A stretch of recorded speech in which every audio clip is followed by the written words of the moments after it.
Buenas tardes, buenos días amigos de la Caja de Pandora. Hoy estamos desde Valencia y tenemos el placer hemos venido especialmente a entrevistar a Jaume Campos, que nos ha encantado su mensaje, su tarea como terapeuta y formador en educación emocional, tema importante. Es el creador de un método, el DEEP, que yo lo venía hablando como DEEP, como en inglés, profundo, que es el desbloqueo energético emocional profundo. Gracias, Jaume, por estar aquí con nosotros en la Caja de Pandora. Cuéntanos un poco de ti, que sabemos que por lo que hemos hablado por fuera de cámaras, que este método, este desarrollo ha sido producto directo de tu experiencia, de tu propia imaginación. Eres un investigador auténtico, empírico, ¿no? Sí, empírico y vivencial. O sea, mi vida se ha ido desarrollando, aunque yo he ido viviendo una vida más o menos normal, como todo el mundo, pero por otra parte se iba gestando poco a poco, a través de los años se iba desarrollando una dirección en mi propio trabajo personal, debido a las circunstancias que yo tuve desde pequeño, ¿no? Hubo situaciones de un conflicto muy grande, sobre todo a los 15 años, que murió mi padre. Y entonces en esa situación, pues cuando muere mi padre, no solo la muerte de mi padre, sino el hecho de que mi padre estuvo enfermo durante mucho tiempo. Vivimos en un pueblo pequeño, ahora ya es más grande, pero entonces era un pueblo de 10.000 habitantes o 8.000 habitantes, y entonces vivimos la experiencia del sufrimiento y la muerte de mi padre con una cirrosis hepática muy fuerte. En aquella época no había los elementos que hay hoy, creo que fue en el 73. Y entonces a partir de ahí hubo una serie de experiencias, como ver a tu padre pues morir delante de ti. Luego, cuando me despedí de él y le di un beso, se me quedaron los labios fríos. Entonces a partir de ahí empecé a tener unas sensaciones internas que me marcaron, se quedaron ahí aisladas, sin ninguna, yo no veía ninguna posibilidad de poder salir de esa situación. Lo que hacía, pues lo que todo el mundo ha hecho, procurar vivir la vida con toda esa carga en un rincón interno, emocional, y procurar seguir viviendo la vida, teniendo novias, saliendo con los amigos, queriéndose casar. Lo que pasa es que todo eso llega un momento que empieza a aflorar a través del tiempo y a darme cuenta que eso va repercutiendo en mi vida cotidiana, que no está separado de mi vida cotidiana, sino que me limita mi vida cotidiana. Y entonces empiezo a hacer una serie de terapias de la época, a través de psicólogos y terapeutas de la época, pero seguían los labios fríos y seguían los conflictos estando ahí, ¿no? Entonces, en los años 82 y casi 83, llegaron a mí unas cintas de 90 minutos de Antonio Blay que me fascinaron. Vi como una puerta, como una ventana, como una luz que me permitía otra posibilidad distinta, otra herramienta distinta. Y entonces fui a un curso con Antonio Blay, que por cierto murió a los 2 o 3 años, y para mí fue algo increíble. Empecé a desarrollar el trabajo de Blay a nivel personal durante mucho tiempo y empezaron a haber cambios dentro de mí. Ahí es donde todo ese proceso vivencial es lo que hizo que las cosas fueran generándose cambios en mi entorno, primero en mí y luego en mi entorno. Y empezó a desarrollarse el principio, diríamos, básico del método. Luego, por el tiempo, ya me dejé el trabajo y empecé a trabajar como terapeuta, primero como profesor de yoga, quiromasajista, quiropráctico, pero me daba cuenta que ocurría lo mismo, ¿no? Que hacía falta una base, un terreno, un terreno que estuviera preparado para que cualquier cosa que yo hiciera, sea del tipo de la terapia que fuera, pudiera permitir generar unos cambios realmente profundos. Y entonces conocí la kinesiología, la kinesiología aplicada del doctor Sheldon, que en los años 90 venía a España, a Madrid. Empecé y para mí fue una apertura inmensa.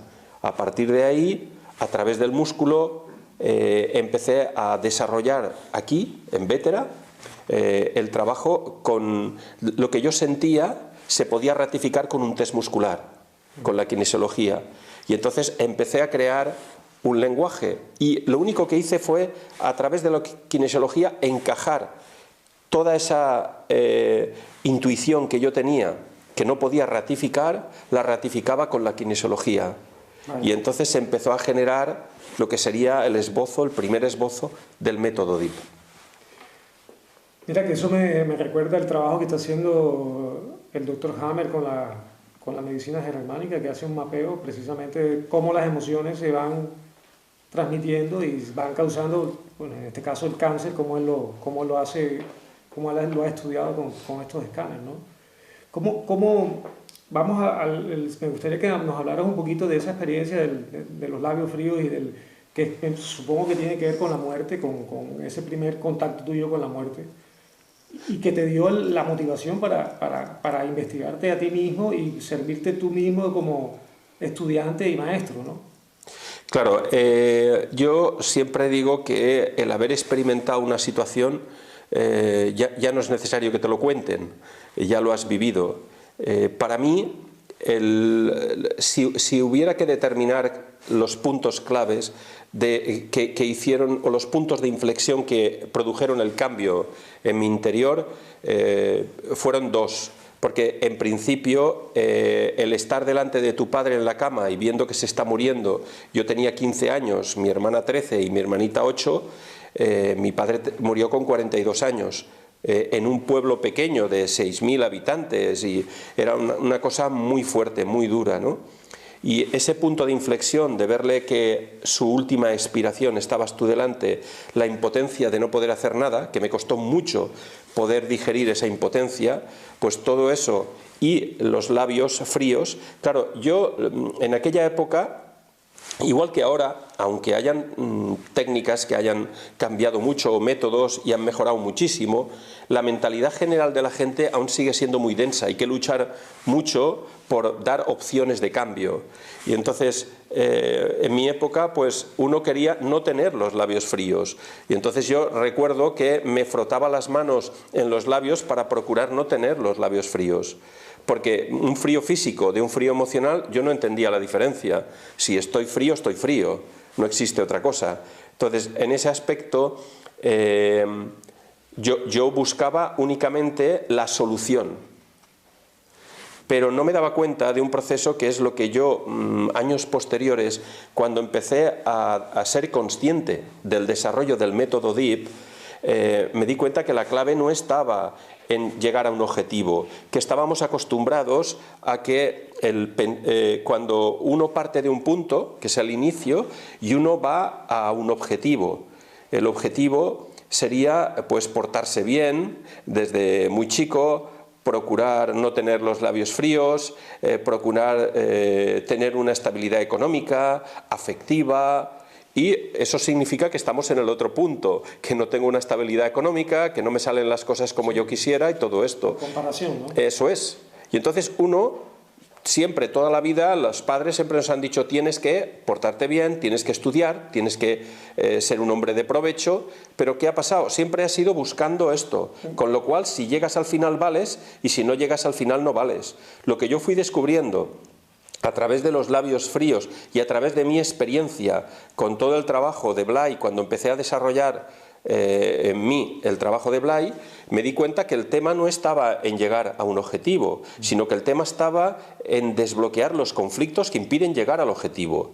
Es decir, si yo quiero algo, si yo lo deseo, es porque es lo que necesito. El problema es que si hay conflictos que lo impiden, no va a poder ser. Si tú quieres estudiar, no tienes que hacer el esfuerzo de estudiar. Lo que tienes que hacer el esfuerzo es para ver qué conflictos te impiden estudiar. Voy a poner un ejemplo, por ejemplo. En Nueva York me hicieron una entrevista en Manhattan para una televisión que está en YouTube. Y entonces en la entrevista, allí mismo, él me dice, el entrevistador, me dice que tiene un problema, que su trabajo no es que vaya mal, pero no va bien.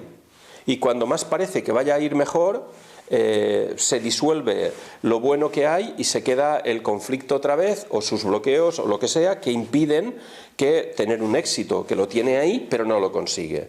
Entonces yo fijé la información emocional y entré en el inconsciente, conecté con su inconsciente, con su niño, desde mi niño hacia su niño, y entonces descubrí un bloqueo a los 15 años. A los 15 años él me dice que el problema que ha tenido es que su padre perdió mucho dinero y se quedaron prácticamente sin nada cuando su padre económicamente estaba muy bien. Él sintió la sensación de los ojos de su padre, de la tristeza de su padre y de su madre en esa situación. Entonces dentro de él se queda un anclaje en el que si él quiere generar dinero para estar estable, pero a la vez tiene una angustia inconsciente de que si genera ese dinero, igual luego lo puede perder. Y en esa lucha crea una situación de conflicto que le impide funcionar. Entonces desbloqueamos eso y ahora New Realities, que es el canal de esta persona en Nueva York, está funcionando de una forma increíble, con una cantidad de éxito. O sea que en la misma entrevista le hiciste la terapia. Sí, yo nunca permití eso, de hecho le dije que no quería eso, pero él me dijo que quiero que lo hagas. Claro. Cuando hablamos del tema de objetivos, y podemos entrever que la mayor parte de la problemática que existe en la humanidad es precisamente por tender esos puentes de lo que soy y lo que debería ser. Esos puentes entre lo que soy y lo que debería ser están causando gravísima problemática y gravísimos conflictos en sí, porque de hecho ya somos perfectos, ya tenemos de nacimiento, somos ya lo que somos, y tenemos unos dones y tenemos unos talentos que podemos descubrir y poner, como hablábamos hace poco, al servicio de los demás. Claro. Y vivir en esa abundancia de ser nosotros mismos. Cuando tú hablas cuando tocabas el tema de lo que los padres o lo que la sociedad pretende que tú seas para que llegues a tener éxito, y tú me comentas de que tú desbloqueas, que lo importante es desbloquear para que llegues a eso, no hay en sí mismo hay una contradicción, porque me parece como que realmente el tener en la imagen propia otra diferente de la tuya es la que nos está llevando al caos. Correcto. Sí. O sea, yo cuando hablo de que cuando uno busca un objetivo, ya depende del objetivo. Y él no es un objetivo. Y precisamente en la autoestima ocurre lo mismo. La gente cree, lo que hace es hacer ejercicios o hacer cosas que le ayuden hacia potenciar la autoestima. Y es que esto, desde mi experiencia, desde mi aporte, desde mi experiencia, yo no creo que yo tenga la razón de nada. Yo aporto lo que yo he vivido. Y bueno, y ahí está. Entonces, yo no creo en potenciar la autoestima. Yo creo en liberar los conflictos que nos impiden ver nuestra autoestima. Yo creo, como tú, que la autoestima ya la tenemos y que es como un cristal sucio que hay que limpiar. Porque todo el potencial, el ser, ya está dentro de nosotros. Pero tenemos una serie de partes. Blay hablaba del adulto y el niño, el consciente, el inconsciente, el pensamiento, el sentimiento. Yo hablo de que ese niño tiene una serie de... Claro, si conectas con el niño, ¿qué es lo que notas? Bueno, pues notas angustia, inseguridad, temor, miedo, y entonces uno tiende a cerrarse. Dependiendo de qué niño estamos hablando, ¿no? Sí, a nivel emocional estamos hablando del niño interior, esa parte emocional nuestra, pero que esa parte emocional nuestra conlleva una serie está formado por una serie de capas. Una capa puede ser las creencias, lo que hemos sobre todo, más que las creencias, lo adquirido, que puede ser... El adoctrinamiento... Sí, la educación, la ética, la moral, cosas que vienen del exterior, pero que al final tampoco es tan importante que vengan del exterior porque el poder lo tienes tú, y cuando tú te abres a eso, lo que haces es perder, o sea, adquirir una creencia sobre algo externo, pero lo adquieres tú tienes el poder. Sí, pero tocando el tema del niño, en mi concepto, el niño está puro, no tiene ningún tipo de... Claro, es que tú estás hablando, fíjate, de lo que más me costó en el método DIP fue desarrollar toda una serie de nombres, velocidad de asimilación, punto desencadenante, una serie de nombres que nos permitieran a todos los terapeutas saber dónde estamos en cada momento. El concepto mío del niño, el concepto que tú expresas del niño es el ser. O sea, yo entiendo que dentro de la parte emocional hay una parte adquirida, es decir, si yo no me caso y en mi entorno me han enseñado que si no te casas no eres nadie, yo me siento que no valgo para nada. Si no consigo un buen empleo o una buena carrera o no apruebo un examen, yo no soy, o sea, yo me estoy identificando con lo que me dijeron. Y luego está la propia creencia de uno. Yo puedo creer que no soy capaz de... No que alguien me lo haya dicho, sino la creencia. Entonces tenemos lo adquirido, lo creado y lo heredado. También hay una parte que viene de atrás, de generación en generación, que también hay que ir resolviendo, porque al final la clave de todo es la responsabilidad. La responsabilidad que cada uno tiene con sus antepasados y la responsabilidad que cada uno tiene en este momento con su vida y hacia los nuevos que tiene, sus hijos o quien sea. Y luego estaría el inconsciente personal y el inconsciente colectivo, donde donde siento que conecto con esa parte que me ayuda a poder expresar todo el potencial del DIP, que cada vez van saliendo cosas nuevas, voy interaccionando y voy aprendiendo mucho más. Y luego todo eso nutre el ser. Lo que tú entiendes como niño, yo lo entendería como ser, como el ser, que es lo mismo. Yo le hablo de ser y luego pues ya estaría otros procesos mucho más espirituales, diríamos. Porque para mí es muy importante la personalidad. Yo cuando conocí a Blay me di cuenta que, bueno, la gente quiere... ¿Por qué es para ti muy importante la personalidad? ¿La personalidad no sería también una construcción de la mente? ¿Realmente piensas tú que nosotros somos esa personalidad o somos lo que tú llamas ahora mismo el ser? No, nosotros somos el ser, siempre hemos sido el ser y siempre lo seremos. El problema es que externamente nosotros utilizamos unas gafas para ver. Correcto. Y según el color de las gafas, nosotros mientras creamos que somos como actuamos, no estamos en el ser. Y entonces, las capas que tenemos para llegar al ser son... Se llama personalidad.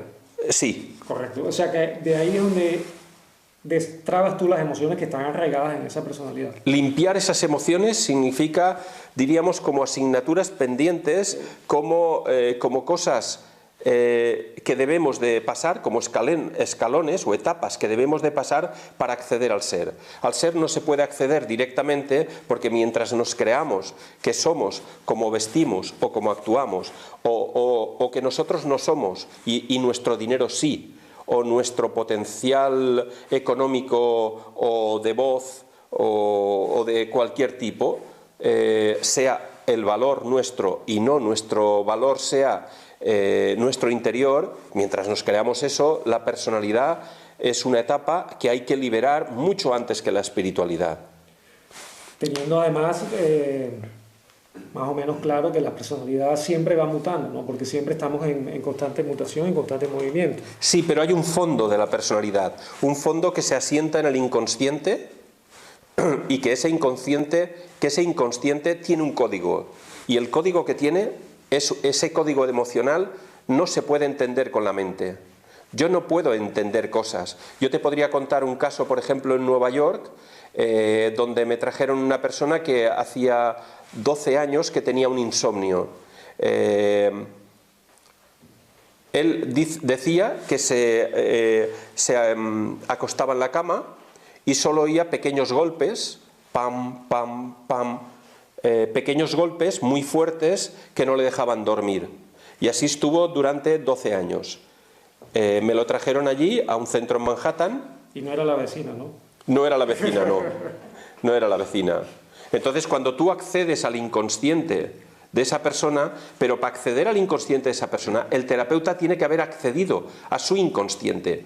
Tú no puedes, porque si no es Matrix, es una irrealidad. No te puedes comunicar sino al mismo nivel, lógicamente. Lógicamente.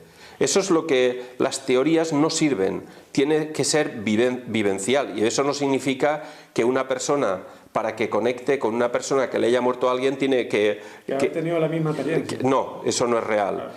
Haber tenido la conexión. La conexión es un proceso que está ahí. Se abre por diferentes vías. Sí. La experiencia de cada uno. Pero al final, todos, sea de la raza que sea, o sea de el instrumento que utilizan, no importa. Al final, el fondo es el mismo sitio. Es como llegaste a ese sitio. Eso es. Y a través, y tu inconsciente, como terapeuta, cuando tienes delante un consultante, está en la camilla y empiezas a trabajar con él y empiezas a sentir inconscientemente temor o inseguridad a la vulnerabilidad, pero él nota que tú ya has vivido esa situación y que la has pasado y que tienes esa madurez, su niño conectará con tu niño o tu ser conectará con tu ser. Y eso es lo que más abre las puertas, no lo que hablas, no las técnicas que utilizas, sino tu capacidad de conexión. De ponerte en el lugar de la otra persona. Sí, pero a nivel inconsciente, no a nivel consciente. Porque se utilizan muchas formas de estructurar cómo funciona uno, cómo funcionan sus manos, qué dice sus manos, pero también hay qué dice su inconsciente, qué diálogo. Porque, por ejemplo, con esta persona de Nueva York, fijé la información y saqué un bloqueo de 12 años atrás, de 13 años. Un año después, cuando empezó a pasarle esto. Y empezamos a entrar y salió un bloqueo de esos 12 años y él conectó con una angustia muy fuerte que luego descubrimos, luego de haber expresado esa angustia, porque fue una situación muy fuerte, pues resulta, al final nos explica cómo accedes al inconsciente y el inconsciente sube al consciente como si fuera una burbuja de aire que estalla. Eso es. Se produce una consciencia de lo inconsciente y entonces se produce el aprendizaje. Bueno, la cuestión es que él estaba en las Torres Gemelas en la primera planta y el golpe que él oía era el golpe del choque del primer avión cuando cortó los cables del ascensor en el piso 80 y algo, no recuerdo exactamente cuál era. Y entonces los cables bajaban y él estaba cerca de la puerta del ascensor en el primer piso. Y cuando golpeaba hacían pam, pam, pam. Cuando el inconsciente quiere salir de esa situación y accede al consciente y se da cuenta, toda la estructura se diluye. Lo más importante de esa situación, no fue eso, porque él generó un cambio en ese momento por la situación de conectar con el cable. Pero para mí lo más fascinante, que nunca me había ocurrido como experiencia, fue una persona con la angustia de todo lo que estaba ocurriendo en la planta. Él había conectado con todos los seres que habían en esa planta antes de morir, porque él se fue corriendo y pudo salir, pero muchos ya no pudieron salir. Unos sí y otros no. Toda la ira, toda la rabia, todo el horror que había, se lo llevó él consigo. De hecho, nos dijo su mujer que estuvo deambulando por Manhattan durante más de 5 horas y apareció en casa de un amigo, ni tan siquiera sabía ir a casa. Y hubo que hospitalizarlo para que le pasara el shock. Y lo que se abrió ahí era toda la angustia de toda la gente de la planta. Fue increíble. Se liberó y nunca más ha tenido un problema de insomnio. Es decir, las cosas son muy sencillas. Lo que pasa es que la sencillez requiere de mucho trabajo personal del terapeuta. y de estar preparado el consultante. Y de la misma persona, lógicamente. Sí, sí, sí. La misma persona necesita estar en un estado. Es como una pequeña apertura que va moviéndose y la bola, tú vas tirando la bola y hasta que no entre no se cuela. Háblanos, por favor, un poquito de... Hubo una palabra que acabas de decir que me parece clave, que es la vulnerabilidad. Es un tema que es importante tocar porque hay una visión que me gusta mucho que te comentaba antes de Krishnamurti, que habla que la vulnerabilidad ha sido la base también de nuestra propia... ¿cuál es la palabra correcta en psicología? Neurosis. Porque estamos como todo el tiempo mirándonos el ombligo, ¿no? Estamos ahí en no mostrarnos, esa vulnerabilidad que no nos permite realmente convertirla en algo hermoso, en algo fuerte, que es lo que realmente es la vulnerabilidad. Su fortaleza no está en el ego, sino fuera del ego. Es la hermosura de la vulnerabilidad, que es la misma vida, como la misma vida que es vulnerable, como lo vemos en la naturaleza con los animales que están en estado total de vulnerabilidad, y ahí radica su libertad y su belleza. ¿Me podrías explicar un poquito cómo lo ves tú? Para mí la vulnerabilidad es imprescindible, pero lógicamente no se puede acceder a la vulnerabilidad cuando uno cree que sin ciertos patrones o sin ciertos mecanismos que hemos adquirido no somos. O sea, si uno no puede vivir sin identificarse con algo, no puede conectar con la vulnerabilidad. Siempre buscará y luchará como sea para conseguir o dinero o reconocimiento o una serie de valores X que dentro de su entorno y de su código familiar o social haya él utilizado. Para mí la vulnerabilidad es de las cosas más increíbles y la vulnerabilidad te lleva a la conexión. La vulnerabilidad es el camino, la carretera que te lleva hacia la conexión. La vulnerabilidad es cuando ya no tienes que perder nada, cuando te sientes parte de una totalidad en la que no tienes que estar ni pensando, ni calculando, ni analizando, ni archivando, ni comprobando, sino que te dejas fluir y aprendes con una continuidad, sin interrupción. Eso sería, para mí, a mí me encanta sentirme vulnerable. Ha habido épocas que no, porque no tenía recursos para ir eliminando, porque en la medida que vamos evolucionando, tú primero te sientes vulnerable en ciertos momentos y te sientes como herido, como que te hacen daño, pero porque aún no sabes acceder a otros o entrar en otros parámetros que abre todo un mundo, no están estables. Darle el brillo que es en sí misma, ¿no? Eso es. Ahora que hemos hablado un poquito de todo, un poquito así en general de ti, de lo que más o menos sientes y cómo visualizas la experiencia de tus terapias, ¿nos podrías hablar un poquito de la creación de tu método, un poquito más profundamente, cómo le diste ese enfoque, de dónde nace el nombre? Sé que, lógicamente, y por todo lo que has dicho, me gustó el tema cuando me hablaste de la kinesiología, que conectabas con las zonas musculares, porque el cuerpo inmediatamente manifiesta la emoción, la avería, por decirlo de alguna manera, enseguida te manda el mensaje. Tomando esa base del cuerpo, emociones, muscular, y ¿cómo nace este método tuyo, que en sí mismo el nombre me parece muy guapo, ¿no? De bloqueo energético emocional profundo? Porque las emociones es la base, ¿no? Para el camino que parte como de la vulnerabilidad. Ahorita mismo lo hablábamos. Sí, el nombre yo le puse en principio DEP, pero hubo una chica de Nueva York, de Manhattan, que vino aquí hace algunos años y tenía una serie de problemas y se desbloqueó y cambió su vida.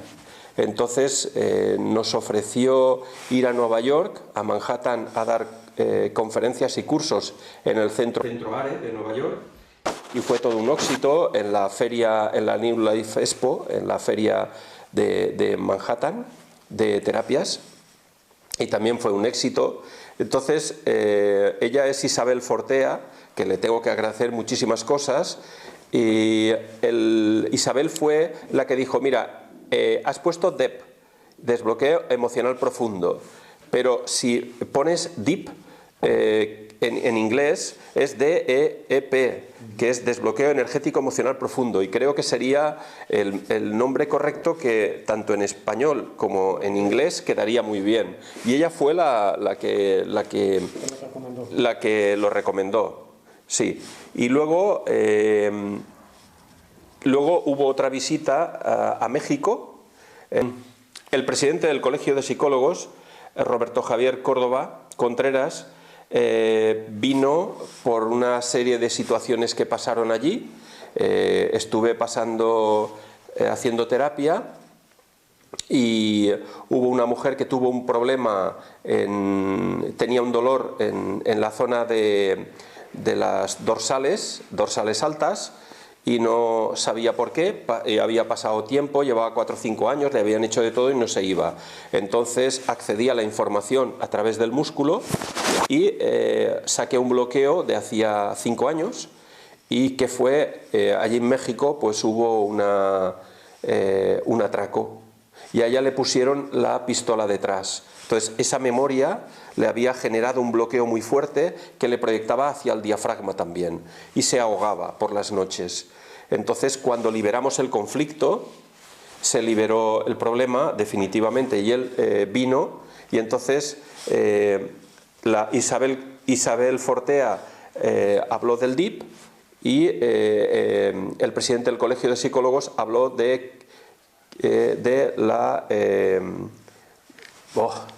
del Instituto Internacional de Terapia Holística Biofísica. O sea, habló de la terapia holística biofísica, entendiéndolo desde otro prisma. Estas son las dos partes.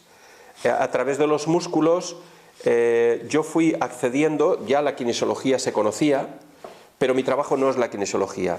A mí me gustaría explicar que una cosa es la técnica y otra cosa es el método.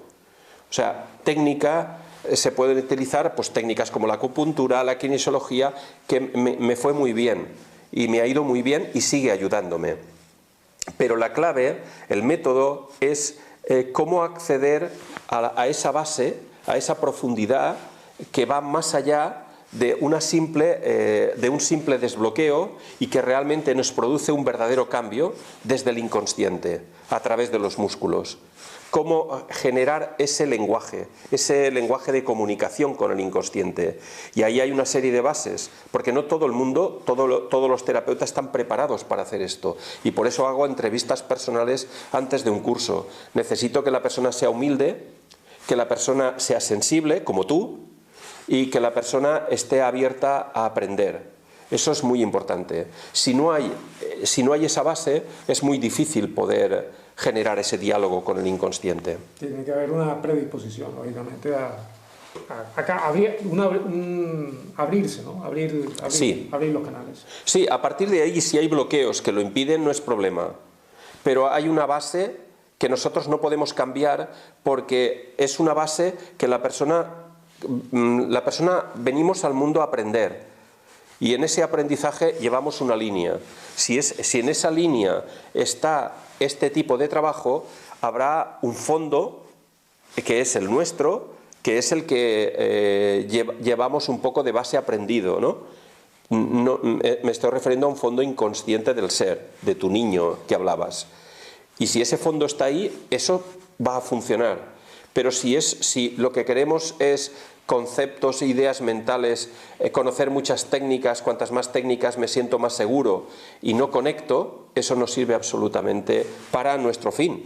Puede servir para otras cosas. Cuando hablabas sobre el niño, me gustaría solamente comentarte que me gusta mucho el mensaje de Nietzsche en Zaratustra, cuando él habla de las 3 transformaciones del hombre, del hombre cuando es un camello, cuando leen la simbología del camello, de que se pone la carga encima, que el yo debo, y está después la siguiente transformación, que es el yo quiero, que es el león, y por último el niño, un niño consciente, porque en ese niño ya es un santo decir sí, es volver a lo que tú llamas el ser. Sí, fíjate, has hablado de consciencia, y claro, realmente es así. Sin consciencia no hay absolutamente nada. Tenemos que ir de la inconsciencia a la consciencia y a la inconsciencia cósmica, o como le quieras llamar. Porque ahí es cuando ya entra esa parte de la vulnerabilidad que hablábamos antes. Ahí es donde, entonces, aprender para desaprender, para aprender de otra forma totalmente distinta. Que sería recuperar la confianza. Sí, sería... todo lo que teníamos que aprender lo vamos aprendiendo, y entonces a partir de ahí, como ya no necesitamos aprender esa etapa se diluye y vienen otras etapas totalmente nuevas que nos hacen enriquecernos cada vez más. La personalidad, por ejemplo, en nuestro mundo en el que vivimos, llega un momento que la personalidad, si uno va evolucionando, ya no tiene mucho sentido. Y entonces ya se abre a la espiritualidad. Sí que es cierto, porque yo siempre digo que la espiritualidad es consecuencia del equilibrio de la personalidad. Es decir, para mí es muy importante la personalidad. Ahora, hay mucha gente que tiende a idealizar conceptos, formas de funcionar, pero claro, si idealizamos algo, ¿nosotros dónde estamos? Nuestra autoestima parte de nosotros mismos. Si yo me identifico con algo externo, pierdo mi capacidad de conectar conmigo. ¿Cómo voy a sentirme yo bien conmigo mismo si me niego a mí mismo? Porque el primer amor es el amor hacia mí mismo. Y el primer amor de todos, el más superficial, pero del que tenemos delante, del que podemos partir, es el amor hacia nuestra vulnerabilidad, hacia nuestro temor a nuestra vulnerabilidad, el amor hacia nuestra sensación de sentirnos o incapaces o inseguros o tímidos. Digo, nos sentimos, no somos. Toda esa parte de decirle a nuestro niño superficial, al niño de Antonio Blay, al niño no al profundo del ser, sino al que se cree algo de eso, decirle que pase lo que pase, lo quieres un montón. Que él, pase lo que pase, tú estás a su lado. Y no hay nadie, absolutamente nadie en este mundo que no sepa amarte mejor que yo, porque eres parte de mí. Luego, cuando eso se funde, ese niño y ese adulto del trabajo de Blay se funden, lo que genera es una apertura de consciencia que te permite diluir toda esa parte de la personalidad y de la creencia que hemos ido adquiriendo, y entonces nos abrimos a una afectividad mucho más profunda desde el ser y desde el cosmos. O sea, esto ya son niveles un poco más profundos. Claro, cuando tú hablas de fundirse, me da la sensación, me da esa sensación de unidad que se recupera.